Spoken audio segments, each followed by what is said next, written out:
Besides your physical parents, you also have a spiritual father or mother, your teacher.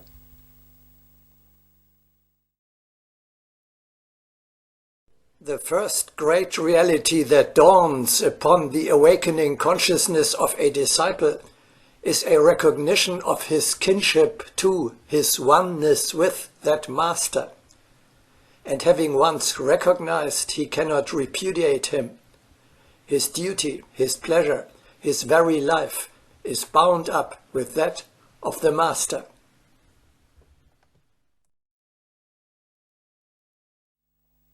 Your spiritual family consists of this teacher and his disciples, who are your fellow pupils and your true brothers and sisters.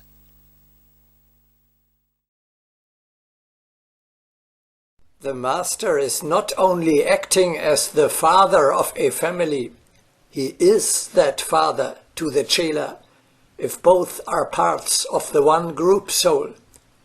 And no more than the child can supplant his own physical father by delegating the functions of a father to some other man, can the disciple, even temporarily and unconsciously, supplant the master by delegating the functions of that master father to another, by accepting the admonition, directions or advice of that other.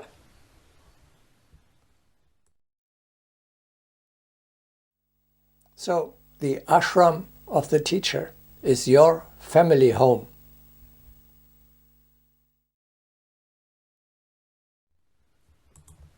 Was it not clear to you that my right place was in my Father's house?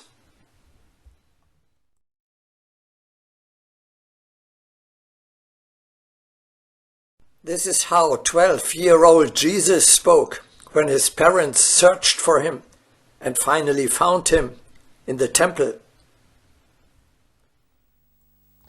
Just to be allowed to dwell in the aura of your Father is your highest bliss. Your love for him is the greatest incentive to submit to the rules that apply in his abode.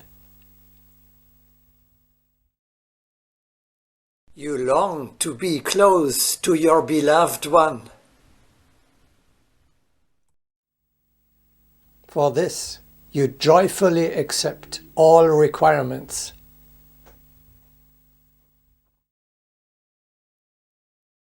He who strives toward something beloved does not count the steps of the ladder. Thus it is necessary to love in order to attain. The Brotherhood teaches this means of ascent.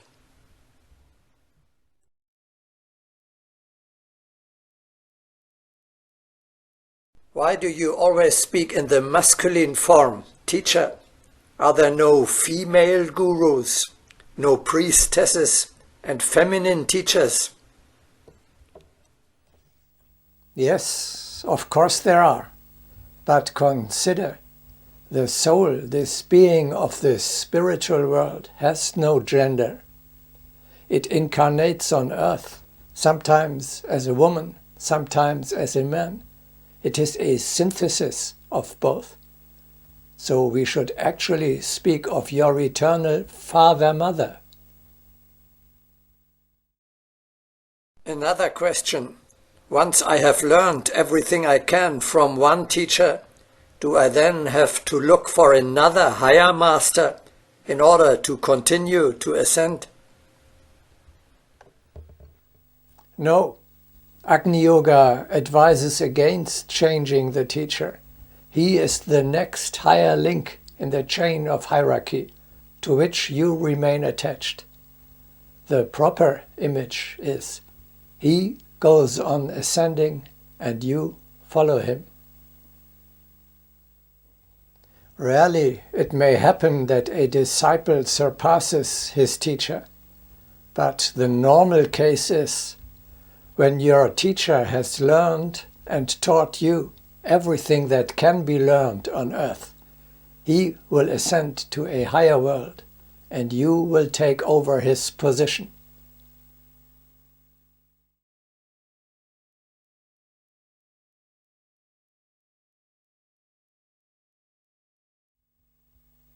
We had already discussed in detail in the video participation in the life of the higher world.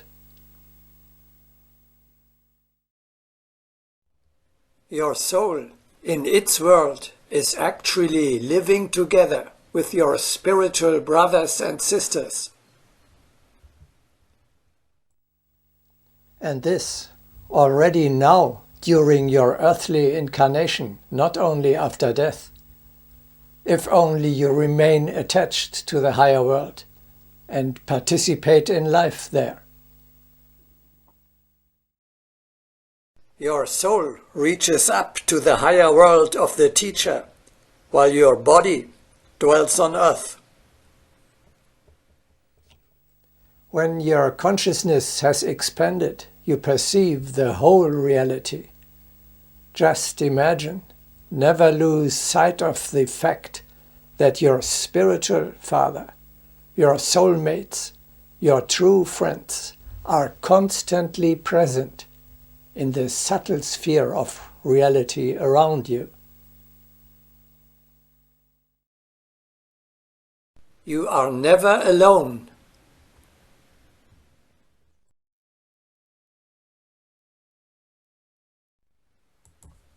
When we search for true friends, we will find them in the subtle world.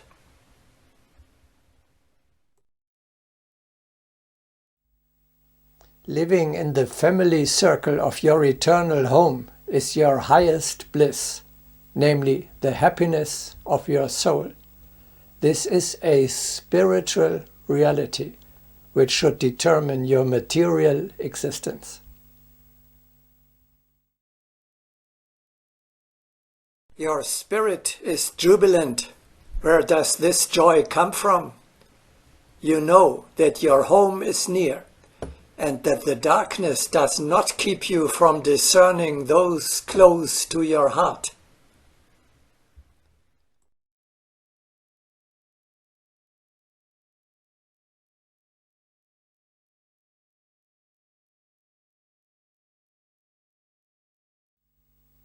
Become aware. Your kindred spirits see everything you do. Then you will be ashamed of being unfaithful. You feel how they suffer when you disappoint them. And, of course, you punish yourself with behavior that does not belong in a heaven. You banish yourself to a lower, coarser, uglier sphere. How can a man think of the refinement of forms when he never pictures them in thought, thus trying to make his surroundings worthy of higher beings?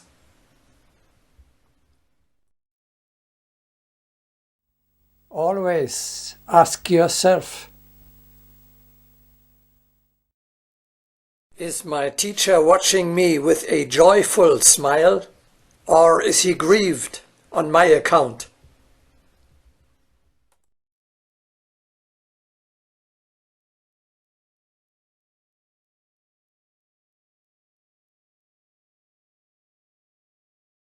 How should I treat the fellow human beings I meet? Regard all other people, even the members of your temporal family, as guests of your ashram. They come to you with their hardships and vices, like the depraved brothers Karamazov to the venerable abbot Zosima. They must abide by the rules that apply in your temple. You grant them spiritual help, if possible.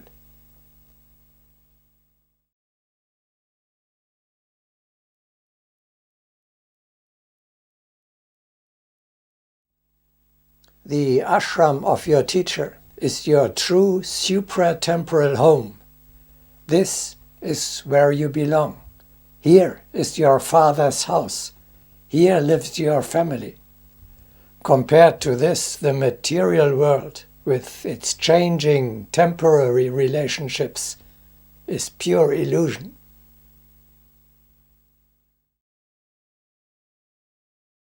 Here we have no fixed resting place, but our search is for the one which is to come.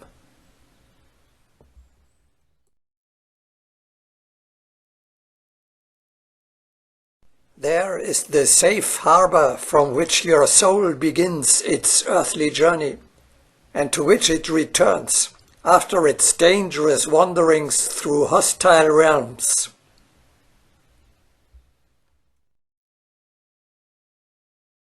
Only a correct understanding of the supermundane can bring about a solution to the confusion. During a storm, one should at least know the whereabouts of the longed-for harbor.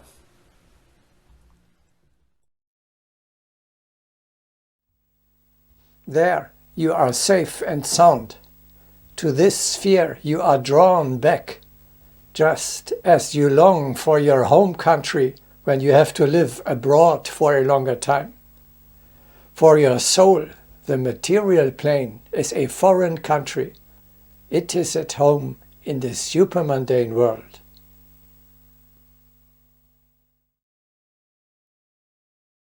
In the earthly body, the spirit already learns to connect with the higher world, as if returning into its own wondrous native realm.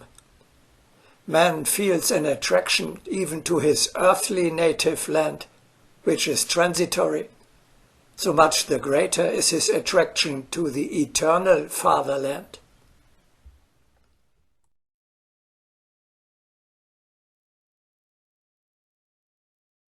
Your soul needs a home where it can live in harmony with its nature. It cannot find such a place anywhere on earth, but only in the pure spiritual atmosphere of the supermundane sanctuary. Here, the soul can take off the mask of the worldly man and rest, but also learn, gather knowledge, form new ideas, and develop higher ideals.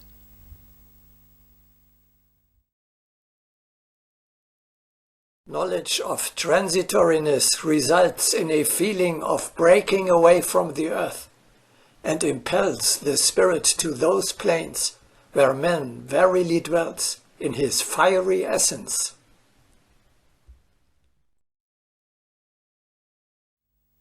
You recognize, like Jesus,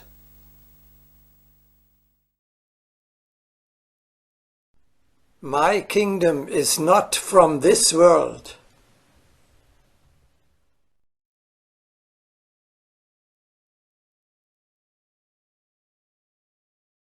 People are afraid to think that their true home is not on earth, but somewhere in space.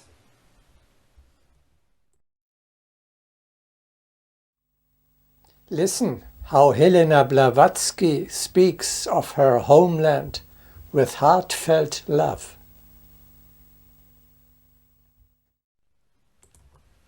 Oh, these blessed 2 days! It was like in the old times when he visited me.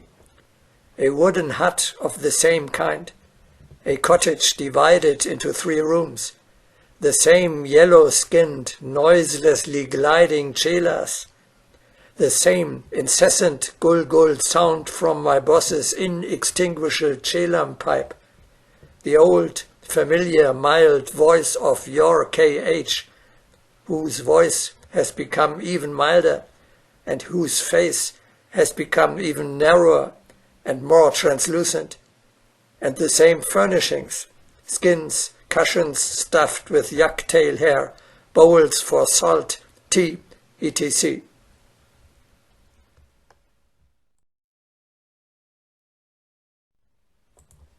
Steadfast love, devotion that burns unextinguished through all of life's trials, is the best guide to the supermundane world.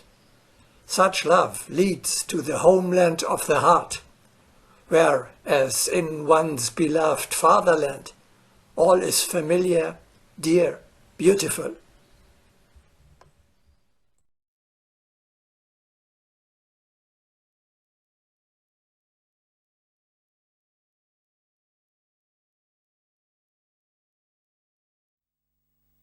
Use every free moment on the way to work, in the waiting room, while doing the dishes, to visit your home.